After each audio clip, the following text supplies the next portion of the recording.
Did you know more than 7 million people in the UK are struggling to afford basic essentials like food and rent? And that includes many who work full-time jobs. How is that even possible? The UK is the sixth richest economy in the world, yet entire families are living paycheck to paycheck, drowning in bills and relying on food banks just to survive. This isn't just about inflation or a tough year. This is a full-blown affordability crisis, and it's getting worse by the month. What if I told you this isn't just bad luck or bad timing, but the result of 10 deep systemic problems that no one in power seems willing to fix? From rents that outpace salaries to policies that quietly drain your wallet. We're about to expose the truth behind why the UK has become so unaffordable for the average person. And here's the shocking part. Most of these issues were avoidable. By the end of this video, you'll see exactly how the system is designed to work against you and what you need to know to survive it. Number 1. Housing crisis. Let's start with the biggest elephant in the room, housing. In the UK, owning a home has become a fantasy for millions. The average house price in the UK is now over £280,000. And that's not even in London. In the capital, it's nearly double. So what's driving this? It's a toxic mix of too much demand, not enough supply, and a property market that's been treated like a casino. For decades, property investors and landlords have turned homes into investment assets, not places to live. Meanwhile, councils build fewer homes, and regulations don't stop the madness. Renters haven't been spared either. In some cities, rents have jumped over 20% in just 2 years. Young people are trapped in what's called the rental treadmill, unable to save for a deposit because most of their income goes to rent. And if you think help is on the way, think again. Government schemes like Help to Buy have actually pushed prices up even more by increasing demand without fixing supply. The result? Entire generations priced out.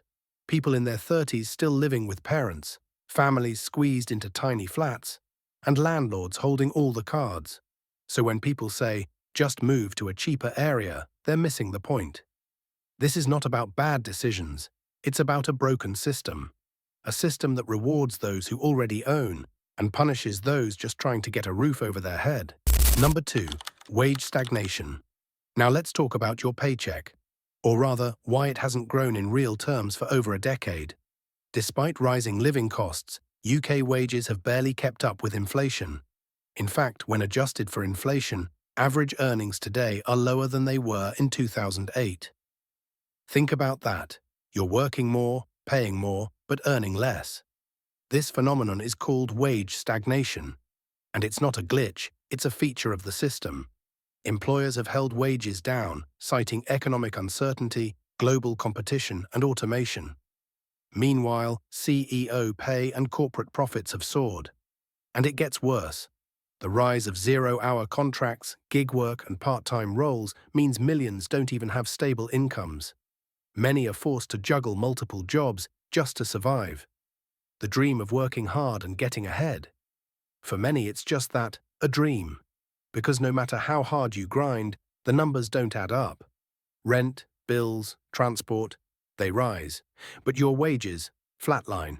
So here's the real question. If wages don't rise but everything else does, how are people supposed to live? Comment below, has your salary kept up with your living costs? We want to hear your story. And if this hits close to home, make sure to subscribe.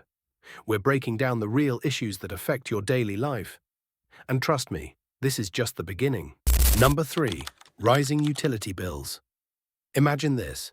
You come home after a long day, flip on the lights, boil a kettle, and turn on the heating.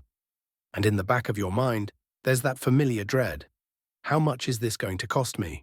Utility bills in the UK have become a modern-day horror story.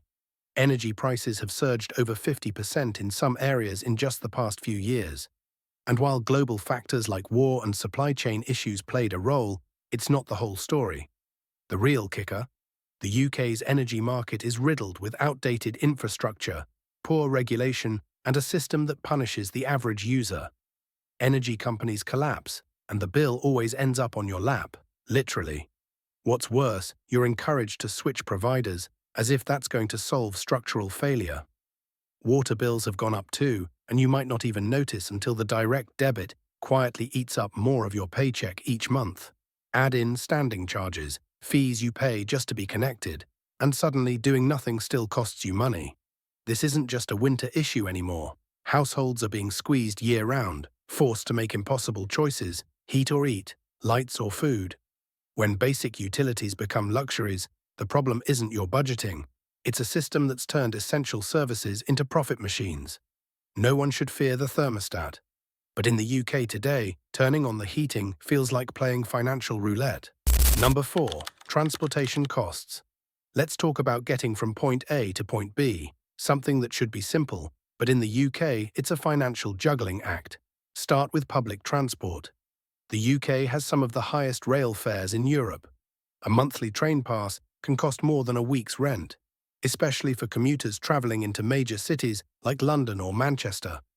And what do you get in return? Delays, cancellations, overcrowded carriages, and ticket machines that seem to charge random prices depending on the day of the week. Buses? Not much better.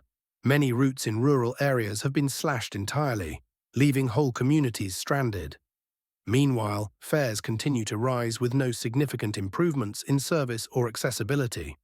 For people without cars, the options are either unreliable, unaffordable, or both.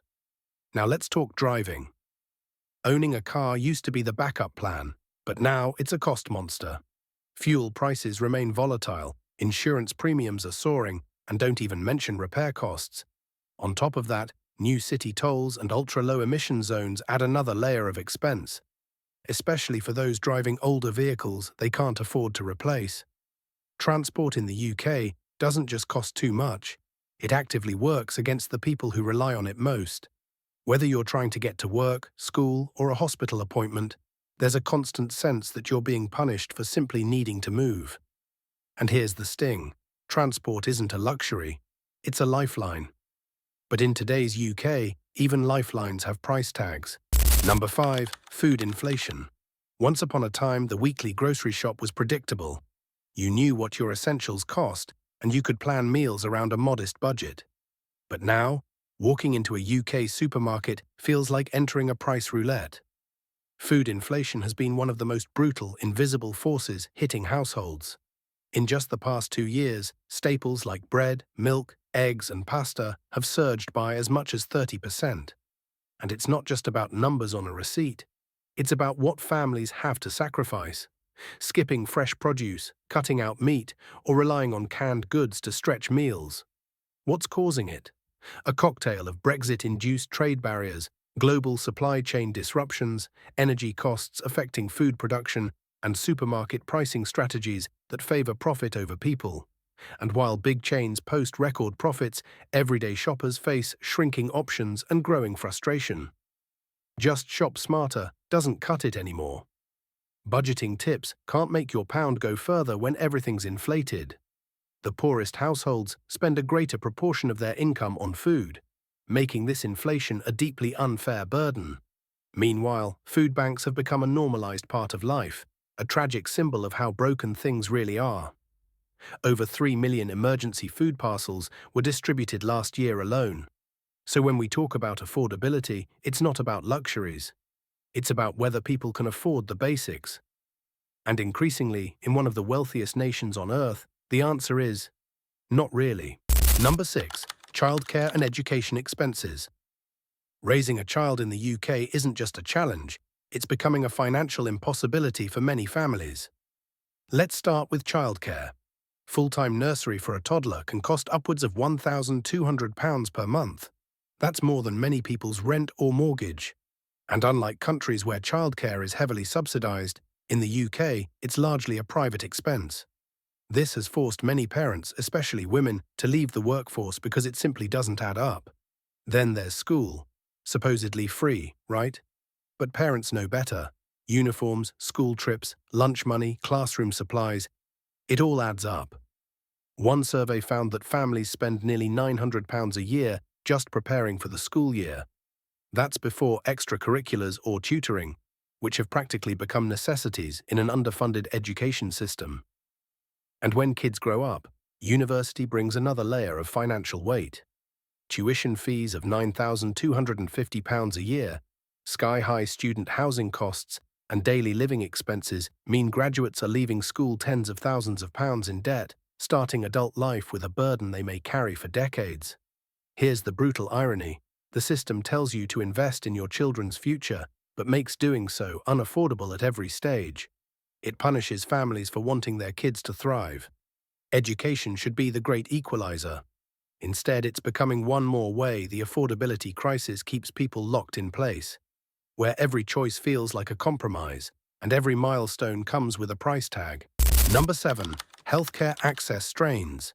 For decades, the NHS was the UK's crown jewel, free, universal healthcare for all. But today that promise feels like it's unraveling. Not because people don't need it, but because the system is cracking under pressure. Start with access. GP appointments can take weeks, even months. Emergency departments are overwhelmed.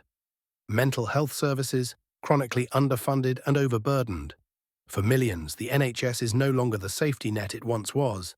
It's a waiting list that never ends. This has led to a disturbing trend. People turning to private healthcare, not out of luxury, but out of desperation. Paying hundreds, even thousands, for consultations, scans, or surgery just to avoid unbearable delays. And if you can't afford it, you wait and hope. Then there's the hidden costs. Prescriptions, dental care, and eye exams all come with fees. In England, over 10% of people have skipped prescriptions due to cost, and that number is rising. It's easy to say the NHS is still free, but the reality on the ground tells a different story. The system is stretched so thin that even basic care is delayed or denied, and when health becomes a matter of wealth, the gap between rich and poor widens even more. No one should have to choose between their health and their wallet. But in today's UK, that's the decision facing millions. And it's yet another layer in the cost of living crisis, one that literally puts lives at risk. Number 8. Tax burden on the working class. When people think of taxes, they often imagine the wealthy footing the biggest bills. But in the UK, it's the working and middle classes who carry the heaviest load, and they're doing it quietly. Let's start with VAT, the value-added tax. Every time you buy essentials like toiletries, cleaning supplies, or even some food items, you're paying a flat 20% tax. This isn't based on how much you earn. It's the same for a billionaire and someone earning minimum wage. That's what makes it regressive. It hits those with the least, the hardest.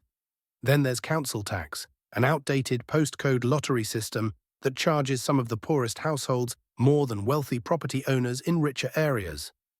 Add in fuel duty, national insurance, and stealth taxes built into everyday life, and the picture becomes painfully clear. The average person is paying more than their fair share. Meanwhile, many large corporations and ultra-wealthy individuals legally exploit tax loopholes, offshore accounts, and creative accounting to avoid paying what they owe. It's all legal, but it's fundamentally unfair. The result? A system where those struggling to keep the lights on are also propping up public services, while some of the richest contribute a fraction of what they could. People aren't asking for a free ride. They're asking for a fair one. But in today's UK, fairness feels like a luxury. And the tax system, instead of leveling the field, is just another weight on the shoulders of those already carrying too much. Number 9. Rental trap and lack of home ownership. In the UK today, renting isn't a stepping stone, it's a trap. A never-ending cycle that keeps millions locked out of the dream of owning a home. Let's break it down. The average monthly rent in cities like London, Bristol, or Brighton can easily top £1,500. That's before bills. And while renters pour thousands into someone else's mortgage, saving for their own deposit becomes nearly impossible. You're told to just save, but how do you save what's left after rent, bills, and basic living costs eat up your entire income? Add to that the soaring cost of house deposits, now averaging over £60,000 in many areas, and the odds start to feel impossible. Then there's the credit checks, the interest rates, the strict lending criteria. Even if you do everything right, the system keeps moving the goalposts. And the longer you rent, the harder it gets. No equity, no security. Tenants face unpredictable rent hikes, short-term leases, and limited rights. You can be priced out of your home with barely any notice, And good luck finding a new place with decent conditions. This isn't just about home ownership as a milestone, it's about stability, wealth building, and dignity. Renting for life under these conditions means permanently handing over your future to landlords and agencies that operate on profit, not fairness. In the UK, owning a home is no longer a reward for hard work. It's a prize reserved for the few, and everyone else is left renting their way through a rigged system. Number 10. Government policy failures. At the heart of every crisis we've discussed lies one common thread: government policy, or rather, the lack of effective people-first policy that tackles the real issues facing ordinary Britons. Let's be honest, many of the problems we're facing today didn't come out of nowhere. They are the product of years, even decades, of policy decisions that have prioritized economic optics over real quality of life. Austerity measures slashed public services to the bone. Social housing construction was neglected. Regulation on energy, housing, and employment was weakened in the name of market freedom. Meanwhile, politicians point fingers and play blame games instead of acting. Initiatives are announced with big headlines but fall flat on delivery. Think of Help to Buy or Rent to Own, schemes that often inflate markets rather than solve underlying issues. And while ordinary people are told to tighten their belts, the elite enjoy tax breaks, subsidies, and bailout protections that never trickle down. What's sold as fiscal responsibility ends up being a convenient excuse for inaction. The truth is, without structural reform, no amount of budgeting tips or side hustles will fix this crisis. People don't need motivational speeches, they need policies that work. That means investment in housing, fair wages, real support for families, and holding corporations accountable. Because until those in power choose people over profit, the affordability crisis in the UK will continue, no matter how hard individuals try to keep their heads above water. The cost of living isn't just numbers, it's your life, your future, your family. So tell us in the comments, which of these 10 issues hits you the hardest? And if this opened your eyes, go check out our last video. It goes even deeper into what's really going on behind the headlines. We pour heart, time, and research into every video. So if you want to support us, hit that subscribe button. It's just one click, but it means the world to us.